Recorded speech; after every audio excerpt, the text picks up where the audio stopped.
Je suis freelance depuis quelques années maintenant et c'est clairement une des meilleures décisions que j'ai prises de ma vie. Dans cette vidéo, je vous explique pourquoi.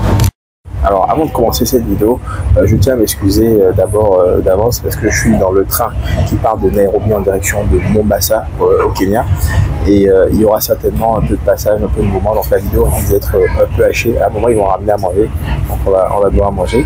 Alors c'est vraiment un très joli train, très beau. Il y a quelque chose qu'il faut aussi remarquer, c'est que le train traverse apparemment un parc animalier. Donc on va voir, on va apercevoir des animaux. Je verrai si je peux vous les filmer pendant la vidéo. C'est vraiment super. Alors qu'est-ce qu'un freelance? Un freelance, c'est quelqu'un qui va travailler de manière indépendante, qui va avoir sa propre structure, qui va choisir les clients avec lesquels il veut travailler et qui va organiser son emploi du temps un peu comme il le souhaite. Généralement, un freelance, c'est quelqu'un qui va être aussi seul dans sa société, c'est-à-dire qu'il n'a pas forcément de salariés. Ce que vous allez retrouver le plus souvent quand on parle de freelancing, ça va être développeur d'applications, de logiciels, un peu comme c'est mon cas. Vous pouvez retrouver aussi des métiers sur tout ce qui touche à la data, donc data scientist, data analyst, data engineer aussi. Ça peut être aussi des métiers qui touchent au monde de la vidéo, montage vidéo, montage photo, etc. Vous allez aussi retrouver tout ce qui touche au copywriting, donc créateur de contenu, tout ce qui touche aussi au design, UX, UI, designer, etc. Il y a vraiment un large panel, vous pouvez être consultant, vraiment vous pouvez faire beaucoup de choses quand vous êtes freelance. Alors si je n'ai pas cité votre métier, ça ne veut pas dire que vous ne pouvez pas passer freelance. Renseignez-vous, à mon avis, il y a de fortes chances que vous puissiez être freelance. Le premier avantage pour moi de passer freelance, c'est que vous avez un potentiel de revenus, un potentiel de gain beaucoup plus important. Pourquoi? Parce que contrairement à quand on est salarié où on va être payé au mois, là, quand vous êtes freelance, vous allez pouvoir facturer vos clients soit à la tâche, soit à la journée, soit à l'heure. Alors quand c'est à la journée, généralement on parle de TGM, taux journalier moyen, mais globalement ce qu'il faut retenir, c'est que ça va vous permettre, en facturant, en découpant en fait votre facturation comme ça, même si vous faites une facture au mois, de gagner in fine beaucoup plus d'argent à la fin du mois. Alors à titre d'exemple, dans une ville comme Lille, en France, dans le nord de la France où j'ai habité pendant quelques années, un bon freelance développeur logiciel peut facilement facturer entre 10 et 12 000 euros par mois.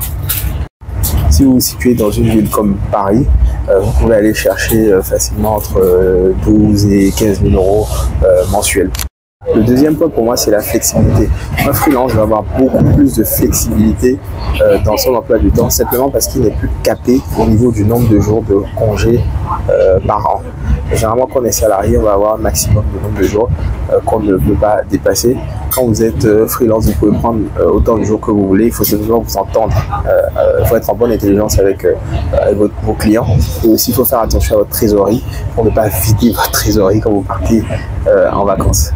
Le troisième avantage pour moi, quand on passe freelance, c'est qu'on peut optimiser sa fiscalité. J'explique. Quand vous devenez freelance, c'est un peu comme si vous débloquiez une carte magique qui vous permet d'optimiser votre fiscalité et également de moduler votre rémunération. En fait, pour moi, les deux points vont de pair. Quand je parle d'optimiser sa fiscalité, ce qu'il faut comprendre, c'est que de manière générale, une société va payer ses charges et ensuite, sur ce qui reste après avoir payé ses charges, elle va payer son impôt.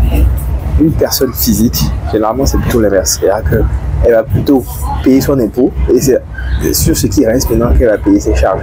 Alors la différence, vous ne la comprenez peut-être pas là comme ça, mais elle est primordiale, elle est cruciale à comprendre. Je vous explique. En France, lorsque vous partez sur des formes juridiques telles que la SASU, SASU ou le URL, vous avez la possibilité de récupérer la TVA sur vos achats. Par exemple, si vous achetez un appareil qui coûte 480 euros, en fait, dessus, il y a 80 euros de TVA que l'État va vous reverser. Donc, vous allez, en fait, votre société, c'est comme si elle n'avait déboursé que 400 euros. Alors, elle déboursera 480, mais 80 euros vous seront reversés par l'État. Ça, c'est le premier point. Le deuxième point, c'est que ces 400 euros vont venir en déduction du chiffre d'affaires que vous allez réaliser et vous n'aurez pas d'impôt à payer sur ce montant-là. Donc, vous allez effectuer ce qu'on appelle une économie d'impôt sur les sociétés. Alors, en fonction du montant de ce que vous achetez, il faut préciser que des fois, l'économie est lissée dans le temps. Donc là, on va parler des amortissements.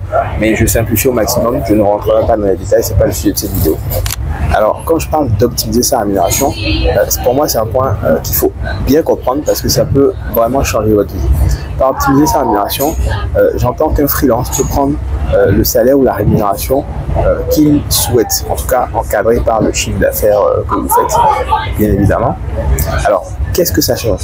Quand j'étais salarié, alors j'étais épargnant, j'épargne toujours beaucoup d'argent, mais quand j'étais salarié, je n'avais pas le choix. J'épargnais l'argent que mon employeur me donnait, donc c'est de l'argent qui avait déjà été fiscalisé. Aujourd'hui, en tant que freelance, quand j'épargne de l'argent sur lequel je n'ai payé qu'un seul impôt. L'impôt que je paye, qu'on paye en société, c'est l'impôt sur les sociétés, l'IS, qui en France est de 15% jusqu'à 42 500 € et de 25% au-delà. Ça veut dire que j'ai plutôt intérêt, de manière générale, vous allez avoir intérêt quand vous êtes en société, à épargner dans votre société.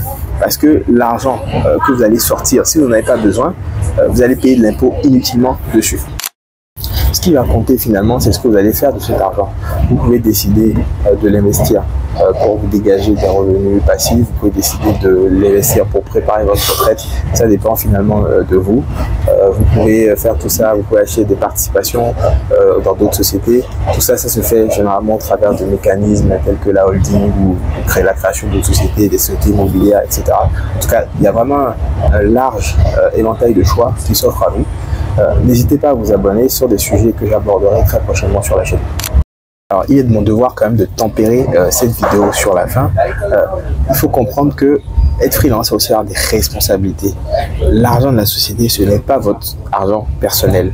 La société, c'est une personne morale, vous êtes une personne physique. Il faut bien le comprendre, je le répète, l'argent de la société, ce n'est pas votre argent.